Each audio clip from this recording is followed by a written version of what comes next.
Yo, what is going on YouTube? It's your boy John, aka Spears here. In today's YouTube video, I'm going to go over 10 things that you guys need to know before jumping into the Call of Duty Vanguard Alpha. I'm going to break down not only what is Champions Hill, but I'm going to be giving you guys a lot of tips and tricks and knowledge that are going to make your very first games and just overall Champion Hill experience that much better. And it's going to really set you guys apart from everybody else that is playing and take you guys to the next level. Before we get into the 10 things that you guys need to know, if you guys find any value in this video or you learn something new, if you'd consider subscribing to the YouTube channel, I'd very much appreciate that. I'm going to be bringing a lot more, not only Call of Duty Vanguard content, but also a lot more tips and tricks videos, specifically when Vanguard integrates into Warzone. If you guys do enjoy this video, make sure to drop a like on it so I know you guys are enjoying this kind of content so I can go ahead and make more of it. And let me know in the comment section down below. Are you guys excited for Vanguard? Are you kind of excited for this Champion Hill Alpha? Me personally, I think gaming is in kind of a weird state, and I had an absolute blast playing the Alpha. I want to give a big shout out to Call of Duty and Activision for inviting me to play the Alpha early. So if you guys don't know, I was able to play the Alpha for 2 hours earlier this week. So the gameplay that is in the background is Call of Duty Vanguard, and I do have hands-on experience with the game, which is why these 10 things are the things that I found I wish somebody told me before I jumped in, and I think it's going to help you guys out a ton. With that being said, everything will be timestamped down below, all 10 things listed. So if you guys want to jump around the video or need to know something about a specific topic, feel free, move around as you guys want. Without further ado, guys, let's get into the 10 things you need to know. The very first thing you need to know is basically what Champions Hill is.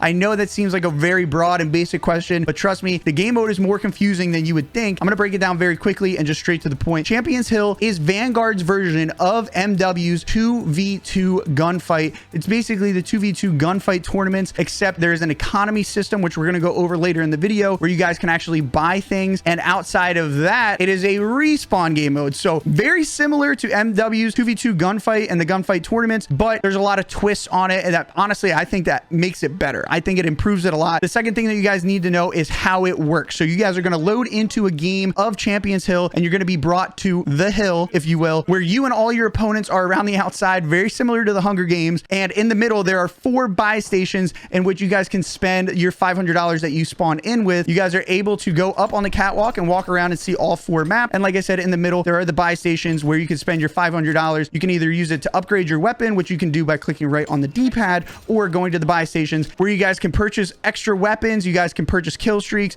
You can purchase perks, extra lives, armor. All of that kind of stuff can be found inside of those buy stations. I know you might be thinking, well, I only have $500. What am I going to buy? Which, a little secret tip for everybody watching this video, the very first buy round that you have when everybody spawns in with $500, go ahead, go to the kill streak buy the recon plane. It's only $500. Yeah, you're not going to have a red dot or whatever on your weapon, or not going to have plates. It doesn't matter, because nobody can afford to have ghosts the very first round. So your first round that you're playing against people, nobody's going to have ghosts, and it'll essentially be radar always on for you, but not for them. So very, very beneficial. After the buy round, you guys will see a screen come up where it shows you everybody that you have to play against, all the teams of 2, and you'll see everybody's lives. Everybody spawns in with 12 lives, and when your lives run out, the game is over for you. Throughout the rounds, around every 3 rounds, there is a buy round. So basically, you get into 3 different rounds against 3 different teams. You try to keep as many lives as you can while taking lives away from them, but also you're trying to loot and gather money, so that way you guys are able to purchase things to give you an edge during the buy rounds. Eventually, as people start getting eliminated, it's left with 2 teams who duke it out into the very end, where one has all of their lives eliminated and their game is officially over and they play second, and the other one obviously being crowned champion of the hill. The third thing that you guys need to know, like we already discussed, everybody spawns in with 12 lives, and when your lives are out, you're out of the game. That is it. It's over. But there are ways to get extra lives. There are actually 2 different ways to get extra lives. The very first way to get extra lives is at the buy station. You can actually purchase an extra life for $3,000. While that doesn't seem like a lot to get an extra life, not only is it very, very expensive, but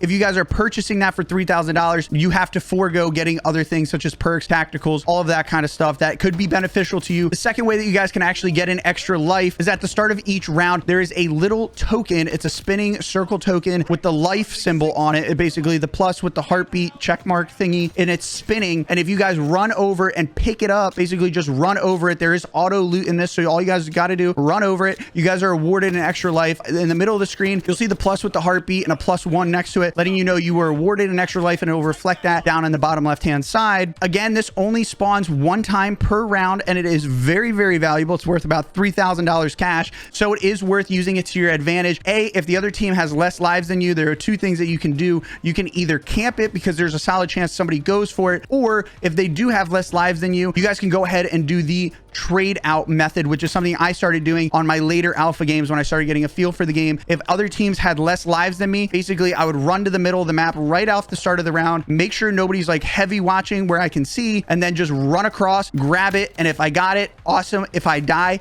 no big deal, because if I get it, that means they can't have it. And since I'm being awarded a life, getting a life taken off just cancels it out, but it stops the enemy team from being able to grab it. So the fifth thing I want to talk about is the economy system. So scattered around the map, there are stacks of money, which you guys just can run over, and basically your character will automatically pick them up and it will be added to your little bank account. And so you are able to use this during the buy rounds, or you can use them mid fight rounds where you can click right on the D-pad and upgrade the weapon that you are holding. And we talked about the economy system a little bit before with buying the lives. It really is worth prioritizing, making sure that you can safely get money throughout the matches, and also looting your kills, because every time you eliminate an enemy, they drop cash, similar to in Plunder almost, where you guys can go and loot them. Sometimes they even drop plates, which is very, very helpful because the plates obviously award you extra health. Within the economy system, arguably the most important thing that you guys can go ahead and purchase from these 4 buy stations are going to be weapons that you guys can use on the battlefield. All right, the next thing we're going to talk about is the weapons. This is a hot topic. This is something everybody wants to know about. So like I said at the start of the video, when you spawn in, if you have an MP40, everybody else got MP40s. When you spawn in with a Tommy gun, everybody's got a Tommy gun. So with that being said, if you spawn in with the MP40, there is a set of guns that you are able to choose from to have as your secondary at the buy station. Again, you have to purchase these. And then when you have the Tommy gun, it is a different set of weapons. So it really makes you have to diversify and become good essentially with multiple different guns. You can't just rely on having the same thing every time. So the sixth thing that you guys need to know, obviously knowing now that there are set weapons that you guys can go ahead and purchase, the best combos to have on the map are going to be, if you spawn in with the MP40, it's definitely going to be you go ahead and buy the STG-44. This was definitely the most dominant weapon. I ended up dropping the most kills in the closed alpha in a single game. I ended up getting 22 eliminations. I believe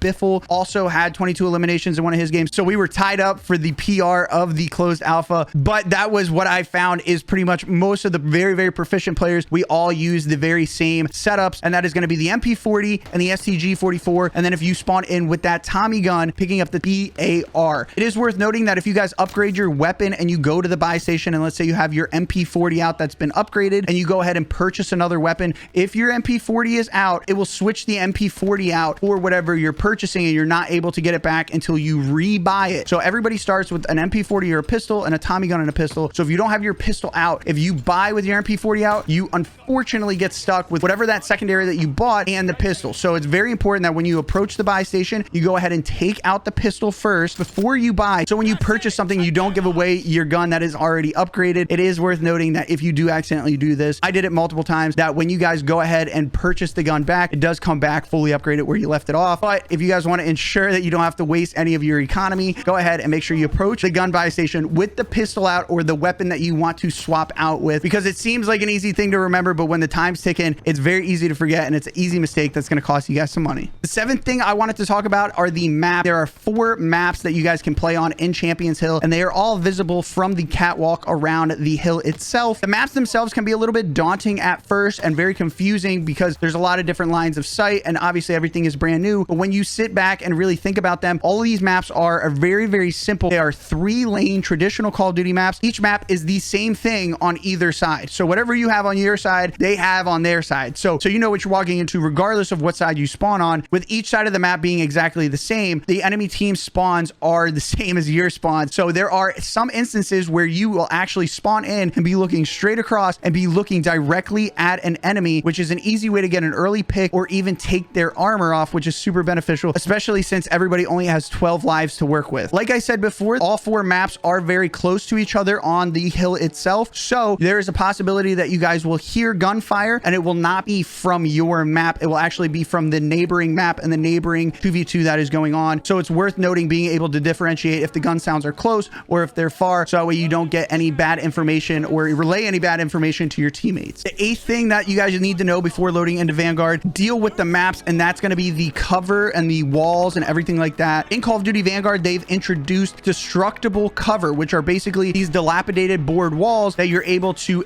melee through if you'd like. You can shoot through them and deal damage to enemies while also destroying these walls. It's very important to know that because you can create new lines of sight that weren't necessarily intended on the original map by meleeing a hole into the wall or just simply shooting into a wall. This not only creates new pathways, but since you're actually able to walk up to these destructible walls, and if there is a hole that your player can see through, you guys can actually mount, which is very, very overpowered in my opinion, but it's very, very dangerous because, like I said, as soon as you get shot, you get taken out of the mount because the wall is starting to get destroyed. But it's another cool feature that I'm excited to see how it works out in Vanguard and how they implement it, hopefully into Warzone. Aside from destructible cover and wall mounting, pretty much everything on these maps are wall bangable. If there is something made out of wood or even thin metal, you are able to wall bang it. And it is really worth noting that when you guys are leveling up your weapons and upgrading them, you are awarded FMJ at a certain point, which basically makes your guns look like they're shooting these bullets that are exploding upon impact, but it's really just FMJ. And since everything is already wall bangable, when you're shooting with FMJ, you can shoot through like 5 or 6 different sets of walls and still hit the enemy player, which is pretty insane if I'm being completely honest. With that being said, the 9th thing that you guys need to know is the perk system inside of Vanguard's Champion Hill, because it is important to the wallbang system that they've implemented, because they offer 2 different perks that are very, very helpful to stop you from being eliminated through walls. Number 1 is Ghost. It costs $1,000 at the buy. Ghost is pretty plain and simple. It keeps you off of the enemy UAVs, which if they know where you are on the minimap, not only do they know where you are, but if you're close enough, they might be able to shoot you through a wall. The second perk, which is the most important perk next to Ghost, and I think these are the only 2 perks worth having, is going to be High Alert. Obviously, it works exactly like it works in Warzone and in Modern Warfare. If someone's aiming at you from out of your line of sight, you get alerted on the screen with the bright orange bar either on the right side, the left side, bottom. I don't even know if they do the top. I don't know if that is a thing or not. I don't use High Alert too often. These maps, there's not too much verticality to them. They're pretty just... Light in the bathroom just turned on. Very weird motion sensor. Might have a ghost in the house. Anyway, High Alert will let you know if somebody's looking at you. And as soon as they start shooting through destructible cover, High Alert detects that. They can see you at all. Even if it's just a little sliver of your character, it will let you know where the player's aiming at you from. Very, very beneficial, especially on these smaller maps where people are holding angles, holding lines of sight, stuff of that nature. The very last thing, the 10th thing that you guys need to know about Call of Duty Vanguard Champions Hill before loading in is that you can have plates. In the bottom right-hand side of your screen, you got this little plate thing with 3 little lines. You can have up to 3 plates, and they are overpowered. If you guys want to buy full plates during a buy round, you only have to spend $250 and you guys are going to be able to get full plates. I think you buy each plate for around $100. So if you buy all 3, you get that $50 discount, which again, with the economy system in the game, definitely worth doing. Aside from that, you can also pick up plates off of players that you kill, and these plates will not only give you extra health, but give you more time to escape enemy shots. So this is something that is definitely going to give you guys an edge. If you want to have one player at the start of the game buy a UAV, the